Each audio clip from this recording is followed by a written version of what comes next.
నమస్కారం కృష్ణారావు గారు. నమస్కారం. Welcome to AVR talks. ఇప్పుడు అంతర్జాతీయ విషయాల్లోకి వెళ్ళేటట్టయితే నిన్నగాక మొన్న అంటే 16వ తారీఖు నాడు విలేకరులు మామూలుగా ట్రంప్ న్యూలీ ఎలక్టెడ్ ప్రెసిడెంట్ కాబట్టి potential trade agreement with China గురించి మాట్లాడుతుంటే ఎట్లా బికాస్ ఆల్రెడీ ఆయనకి ఓత్ టేకింగ్ సెరమనీకి చైనీస్ ప్రీమియర్ని ఇన్వైట్ చేయడం అదంతా అయింది. వాళ్ళు ఆ ట్రేడ్ అగ్రిమెంట్ విత్ చైనా గురించి క్వశ్చన్ వేస్తే ట్రంప్ చాలా ఇంటెలిజెంట్గా ఇండియా అండ్ బ్రెజిల్ గురించి ఈ హై టారిఫ్స్ వేస్తున్నారు యుఎస్ ప్రోడక్ట్స్ మీద, సో మేము రిటాలియేట్ చేస్తాము, వాళ్ళు కనుక ట్యాక్స్ వేసేటట్టయితే మేము కూడా ట్యాక్స్ వేస్తామని.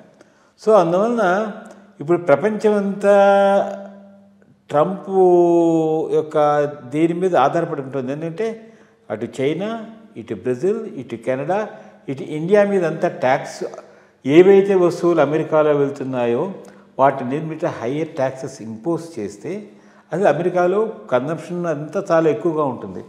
Weather it can produce on its own or not అని తెలిసింది. అట్లాగే ఇప్పుడు మన ప్రొడక్ట్స్ మీద ట్యాక్స్ వేస్తే మనం రెగ్యులర్గా అంటే ఎకానమీస్ డెఫినెట్గా దెబ్బతింటే ఏంటంటే ఏదో సామెత ఉంది, even American flag is also made in China and made in USA అని ఉంటుంది. అక్కడ వాళ్ళు ఈ చిన్నవన్నీ ఏం చేయరు, ఓన్లీ స్ట్రాటజిక్ ఆర్మ్స్ ఇట్లాంటి వాటిన్నిటికీ కొలాబరేట్ చేసి ఇది చేస్తూ ఉంటారు. సో ఈ హై టారిఫ్స్ వేయడం అనేది ఇప్పుడు అన్ని కంట్రీస్ ఎకానమీ మీద ఇంపాక్ట్ ఉంటుంది. ఇన్ఫ్యాక్ట్ అమెరికాలో పాల్ మామూలుగా రెడ్యూసింగ్ ది ఇంట్రెస్ట్ రేట్స్ దాని మీద చూస్తుంటే దాని ఇంపాక్ట్ కన్నా ఈ హైక్స్ అనేది ప్రపంచంలో అన్ని స్టాక్ మార్కెట్స్ మీద కొంచెం ఇంపాక్ట్ అయ్యి అన్నీ చాలా నెగిటివ్గా వెళ్తున్నాయి. సో ఇప్పుడు ఇండియా, బ్రెజిల్ వీటన్ని మీద ట్యాక్స్ వేయడం అనేది సబబు అవునా కాదా? మరి మోడీ గారికిను ట్రంప్కిను మంచి అండర్స్టాండింగ్ అండ్ రిలేషన్షిప్స్ ఉన్నాయి. మరి ఏ విధంగా ఉంటుంది ఇండియా మీద దీని ప్రభావం అనే దాని మీద మీ యొక్క అభిప్రాయం? మన తెలుగులో సామెత ఉంది కదా, ఎక్కడైనా బావా కానీ వంగ చెట్టు కాదని. అటువంటి వాడు ట్రంప్. మిగిలిన చోట్లంతా భాయ్ భాయ్, oh Modi excellent man, this that అంటాడు. కానీ వీటి విషయానికి వచ్చేటప్పటికి మాత్రం అమెరికా ఫస్ట్ అనే దాంతోనే వెళ్తూ ఉన్నాడు. అది లాస్ట్ టైం కూడా చెప్పాడు.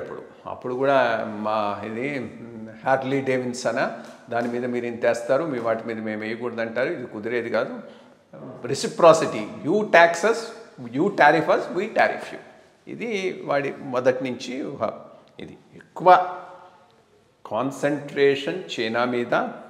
బికాస్ చైనా బాగా దీని అడ్వాంటేజ్ తీసుకొని మ్యానుఫ్యాక్చరింగ్ అమెరికాలో లేకుండా పోతుందనే దానికి చైనా మీద తెస్తాను. బట్ ఇండియాను, బ్రెజిల్ను వీటిని కూడా మెన్షన్ చేస్తున్నాడు, వీటి మీద కూడా టారిఫ్స్ వేస్తానన్నాడు.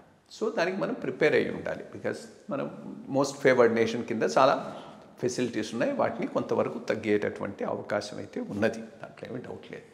బట్ బ్రాడర్గా దీంట్లో కొంత జియో పొలిటికల్ ఇంట్రెస్ట్ని తీసుకొని గివ్ అండ్ టేక్ ఉండొచ్చు. సో జియో పొలిటికల్ ఇంట్రెస్ట్లో ఇండియా ఇంపార్టెంట్ కాబట్టి కొంత మాట్లాడినా కానీ అంత లెవెల్లో వెళ్ళకపోవచ్చు అని నేను అనుకుంటూ ఉన్నాను. ఒకవేళ పోయినాడు అనుకో, దెన్ మనకు పెద్ద అమెరికా వల్ల లాభం లేదు. ఇప్పుడు క్వాడ్ ఒకటి పెట్టారు. Quad is a security system. అది దేనికి? చైనాను కంటైన్ చేయటం. చైనా కంటైన్ చేయటం అనేది అమెరికా ఇంట్రెస్ట్.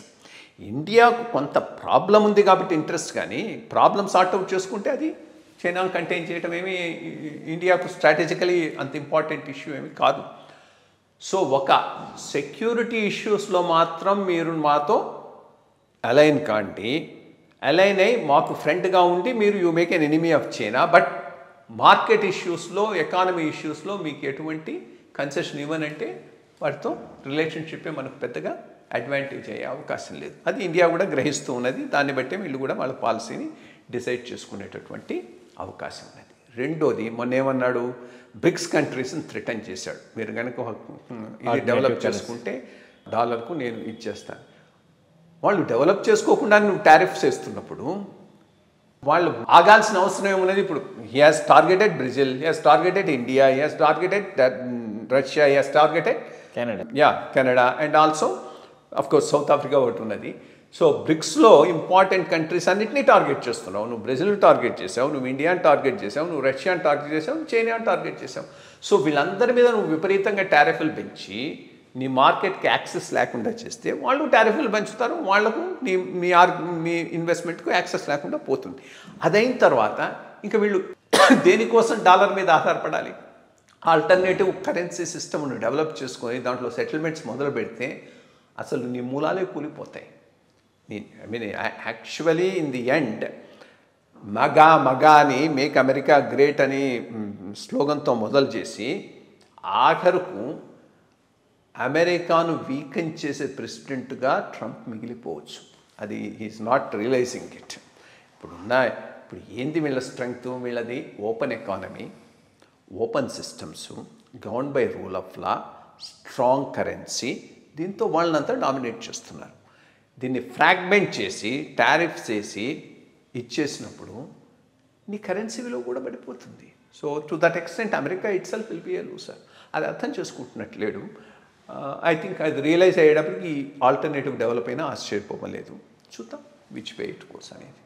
అంటే ఈ సో యాడమెంట్ అని ఎలా తెలుస్తుందంటే ట్యాక్సెస్ వేస్తాము అని చెప్పిన దానికి ఇప్పుడు కెనడా ట్రూడో వాడు వెళ్ళి కలుస్తామని చెప్తే I will meet you as the 51st governor of United states అని చెప్పి గవర్నర్ బికాస్ దీని కెనడాని ఒక పార్ట్ ఆఫ్ యుఎస్ కింద చేసి I can meet you but not as the Canadian అని చెప్పి వాడు చెప్పడంతో అంటే అంత థ్రెటనింగ్ చేయడం మొదలుపెట్టాడు. ఎందుకంటే చిన్న ప్రాబ్లం ఏంటంటే Trump hand in glove with Elon Musk. వీడు tech savvy intelligent fellow and all that. వీళ్ళందరూ ఓవరాల్ డెవలప్మెంట్ ఆఫ్ యూఎస్కి పనిచేస్తారా లేకపోతే వాళ్ళ ఓన్ పర్సనల్ ఎజెండాని చేసుకోవాలి? ఎందుకంటే ఈవెన్ ఇండియా కూడాను Modi has not accepted for easy imports of the car parts and establishment. వాడు ఇక్కడి నుంచి చైనాకి వెళ్ళడం ఇదంతా అయిందనమాట. సో దీన్ని ఏ విధంగా ఫ్యూచర్లో ఉంటుందో అనేది దానివల్ల డెఫినెట్లీ అమెరికా కూడా నష్టపోతుంది, దాంట్లో ఏమి డౌట్ లేదు. సో ఇది మరి వేసి చూడాలి. మరి టఫ్ స్టాన్స్ తీసుకుంటే అమెరికన్స్కే నష్టం అవుతుంది. నమస్కారం.